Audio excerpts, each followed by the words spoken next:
Bharat Ratna doctor Babasaheb Ambedkar यांच्या जयंतीनिमित्त यवतमाळ येथील शासकीय निरीक्षण गृह बालगृह पळसवाडी इथं वाचनालयाचे उद्घाटन करून जयंती साजरी करण्यात आली आहे। या उपक्रमातून बालकांमध्ये वाचनाची गोडी निर्माण करण्याचा संदेश देण्यात आला आहे। डॉक्टर बाबासाहेब आंबेडकर यांच्या जयंतीचं औचित्य साधून बालकांमध्ये शिक्षणाचं महत्त्व आणि वाचनाची आवड निर्माण व्हावी या उद्देशाने या वाचनालयाची स्थापना करण्यात आली। या वाचनालयात बालकांच्या वयोमानानुसार 200 ते 250 पुस्तकं उपलब्ध करून देण्यात आली आहेत। यात महापुरुषांचं आत्मचरित्र, स्पर्धा परीक्षा मार्गदर्शन, कथा, वैचारिक आणि सामाजिक विषयांवरील पुस्तकं तसंच चालू घडामोडी, बुद्धिमत्ता चाचणी आणि डिक्शनरीचा समावेश आहे। संस्थेचे अधीक्षक गजानन जोमळे यांच्या हस्ते वाचनालयाचं उद्घाटन करण्यात आलं।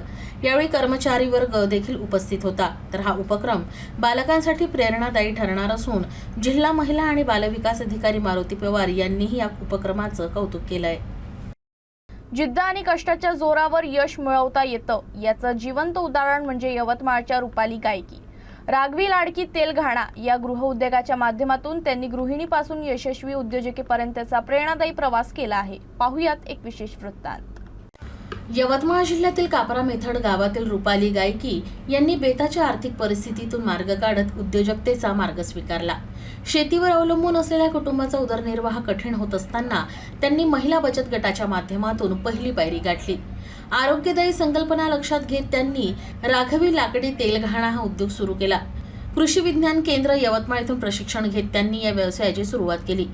प्रधानमंत्री सूक्ष्म अन्न प्रक्रिया उद्योग योजनेचा आधार घेत युनियन बँकेमार्फत 3 लाखांचं कर्ज आणि 35% अनुदान मिळवत त्यांनी एकूण 5 लाख रुपयात हा प्रकल्प उभा केला।